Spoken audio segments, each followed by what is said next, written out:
I thought I lost the race. And then how did you prepare as sailing-wise coming up to this regatta? I reached a lot. That's smart. Hey guys, this is Lee here. And the latest edition of the world's longest sunfish race around Shelter Island was just sailed and was won for the first time by Griffin Sisk, who has been on fire and has been rising in the ranks in sunfish sailing for the last couple of years. I'm going to give you 5 tips and tricks on how to do well and maybe even win the world's longest sunfish race around Shelter Island. Plus, I'm going to take you on part of my journey around this iconic race that every sunfish sailor must do. Tip number 1, make sure your boat works properly. Make sure your wind indicators work, make sure your knots are tied, and make sure your boom blocks are held in securely on the boom. And anything else that might break or may come untied will always happen during this race. Another reason why to have a mast cleat. Right before Shelter Island, I had to adjust something on my masthead fly, and I had to capsize my boat, and then my sail got twisted. And then when it got twisted, I broke the bullseye fair lead. You can't really sail without bullseye fair lead, so I hooked everything up to the mast cleat, and I put this as a vane. Not great, but it didn't keep me out of the race. Okay. And as a personal warning, make sure if you use brand new stuff, I wouldn't even bother using brand new stuff without sailing it at least once to make sure it works.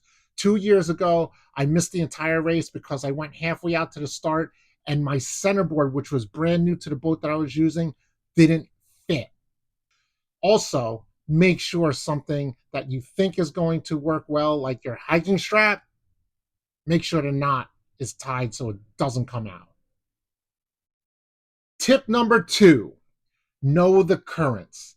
Now, there's a big island, and this is a navigational race. It's not a boat handling race. So no matter how good you roll tack and roll jibe, that's not going to help you if you sail into 3 knots of adverse current and you want to go fast. No matter how good your boat handling is, you can't buck the current. So take out a chart, look for the deep water, look for the shallow water. And if you want to go fast with the current, be in deep water. If the current is going against you, go into shallow water. It's that simple. But when you're around Shelter Island, you kind of don't know where you're at if it's your first time. Do yourself a favor, break out a chart, tape a chart on your deck, put it in a plastic bag, and use that as a navigation. It's going to help a lot. Tip number 3, do not try to reinvent the wheel. Now, this race has been dominated by a few sailors over the last 50-something years. There's 2 sailors that presently race all the time. It's John Condon and John Eckert. Between those 2, they have won the race 10 times, and John Eckert has been second 6 times. If you think you know what you're doing and you go and sail your own race, but you see one of the Johns go somewhere else, don't think you're smarter than they are. They know this island. They know the currents. They know the rocks by the inch. So don't be afraid to sail with them, sail near them. And if they're doing something that's a little strange, they're doing it for a reason. And they never, ever do poorly in this race. You were always with John Eckert Yeah. the whole way. Mhm. And that was probably very smart. You didn't let him go for more than, No. what, 2 or 3 boat lengths? Well, there was one, I went high, close to the land, and John went low. And I probably lost 30 boat lengths on him. Oh my God. But I was Did you- able to grind. So how did you grind like, back on- when on you the lost reach. 30 boat lengths on a 5-time round Shelter Island champion, how did you feel right there? I thought I lost the race. Yeah. So if you could keep up with the speed of a John Eckert or a John Condon, I can guarantee you, you're probably going to set yourself for at least a top 10 finish. And if you get yourself in the last 1 or 2 miles in the top 3, there's a good chance that you have a shot at winning the whole kit and caboodle. I can't believe I used the term kit and caboodle. I like that. So if you like this content, please don't forget to smash that like button. I really appreciate it. Tip number 4, be patient. Now this race is long. It's usually about 4 to 5 hours long, depending on the wind. And if the winds are perfect like they were this year, you could get a sub 4-hour race. And the winners almost broke the record held by Todd Klingler, but Griffin Sisk won it by 3 hours and 30 minutes. Just know, be patient, because if you make a mistake and you find yourself in the middle to the back of the fleet early in the race, there is a lot of time for you to catch up. Past Paradise Point, we're going into the channel about 30 boats ahead of me. Long race. We're about half hour into the race. A few years ago, Jim Kohler started minutes behind the start, and he was able to actually grind down the whole fleet and win his first and only championship. Now, for the most part, if you want to win the race, if John Eckert or John Condon get out in first and second and they are nowhere to be found, there is a very high chance that you won't be able to grind those two down because they're just too fast and too knowledgeable. Like what happened this year, John Eckert and Griffin Sisk got out in first and second, and they were the first ones past the first ferry, and no one can grind them down. However, I was in the middle of fleet, and I was able to catch John Condon. There's definitely some consolidation here. The right side, after the ferry, gained some ground on the leaders. John Condon, 5-time champion, Chris Williams, 2-time champion last 4 years. There's 7 between them. They're going rough, but they're in light air. Whoa, big waves here. We got Jim Coley here, champion also. Gotta stick with the leaders. While the leaders are on the right, the champions are on the left. I think we're gonna stick with the champions. And then I knew that we would grind down some more boats.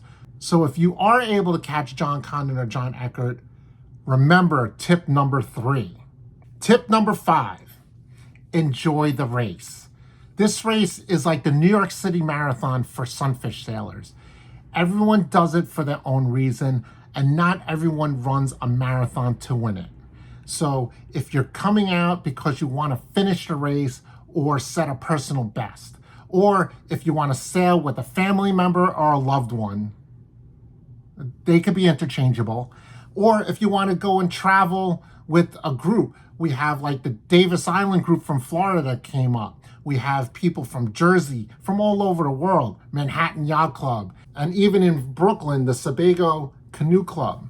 So check out their regatta in May. Now, if you're able to sail this iconic 50-plus-year-old race, you have sailed into SUnfish history, and you'll already have won. You were ahead at that point? Yeah, I mean, we were just, I was. And when we were just going, both John and I were just sailing to the shifts. Okay. And then you just didn't let him pass? Yeah, exactly. And then was it close? Did you have to, like, were you tacking on him hard? I wasn't tacking on him hard. Then my out haul came undone from around here and got sucked up into my main sheet. No. And so then I had to tack on him hard after that. Nice. I was just waiting for that. John Eckert, could I videotape you? Sure. I was going to say, the only problem is the photo boat was old friends of mine, so they were taking my picture. So, John, congratulations on almost winning again. You are your 5-time champion? I've won 5, and I've got 6 seconds now. Wow, yeah. So how did you feel that when Griffin said at one point you broke out a 30-boat length lead on him, and he thought he lost a regatta there? Do you remember that area? Yes. What happened there? We came around the South Ferry, and there's a tendency to kind of want to go up into you see the puffs coming off the shore. There's a tendency to want to go up into those puffs. Right. You gotta stay outside because there's too many dead spots in there. Okay. And so when I saw Griffin go up there, I was like, okay, maybe I can get a big enough lead to hold him off. So I got away a little bit, but he came roaring back. Right, because that's really early in the race. It is, it's only an hour it's in never the going race. to be over at that point. Right. But I had a lead for a little bit, and then then Griffin got ahead, and I came back. We were back and forth for a while, but Nice. he kept yo-yoing away from me, and I just couldn't. Yeah, and the funny thing is, John Condon said today, you know, Griffin, not his favorite. And I said, you got to pass the two Johns, and what she basically He did. did. Yes, he did. So, how did you feel like you sailed?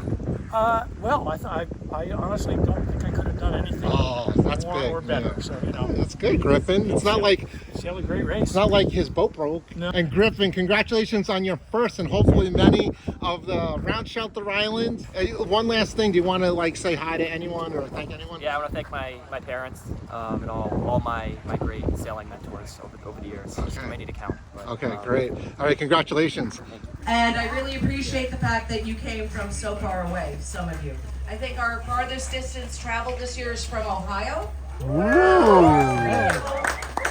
Okay, there we go. Oh, London, sorry, London's in the house. It's a great honor to present this award to Joe Sullivan. Thank you very, very much for your presence because it enhances the future of this club. Thank you very much. Under 19 on the race date. In first place, we have Nikita Trost from doubles. In first place, we have Bill and Tina Edwards, who are repeat winners. Dramatic captain. We have Isa Schiffer, who's a repeat winner. This is her first female class. The oldest participant today is Kevin Kearney, who's 73 from Toms River. The first master over 50 this year is the person who came in second, John Eckert from Massapot Yacht Club. Well, this is really disappointing because having the hiking strap come loose, which is my fault because I didn't check it, it's so frustrating. Because I was battling with John Condon, I was right behind him. I think he was playing the currents wrong. Going up the Greenport, and then when I went to hike one time, I almost fell out of the boat because my hiking strap wasn't working. So then I couldn't hike, and it was blowing maybe 12 to 15 miles an hour. Such a disappointment because John ended up getting third place by, you know, behind Griffin and John Eckert. I don't know who won because I really thought I had a good game plan with the help of Jim Ryan. We talked about what happens if we go counterclockwise and what the currents are. I hit it right. I just couldn't hike the boat down. And then I lost Chris Williams. Lost another boat. Very disappointing. I was sailing well. Check your boat before you go. Right there. Right before I went out, but I had the mast cleats so the jerry rig that I put the bag on, so that held up. You go for it. Third potentially. I finished sixth, so I'm not that unhappy, but I knew I could have done better if I had my equipment working right. So what a disappointment. I know it sounds terrible that you're disappointed at sixth, but I could have had third. I was confident. I was sailing well enough to beat John. That was the race around Shelter Island, so I couldn't give you more. So if you like this content, don't forget to smash that like button, subscribe to the channel. And if you have any questions or comments, leave them in the comment section down below. I really appreciate it. If you like this video, check out that video up there. All right. So right here we have Kate Field. And she came up to me, she introduced herself. She goes, I don't know if you remember this. 25 years ago, you gave me a scholarship. I had a scholarship on my mom's honor. She's still alive. Back then, you were in high school, and you taught at Bay Berry. Yep. Now I sail mostly big boats in New York Harbor. That's I'm awesome. manager of Classic Harbor Line. So you're a manager of Classic Harbor captain. Line and a captain. We're still dinghy sailing again now. Nice.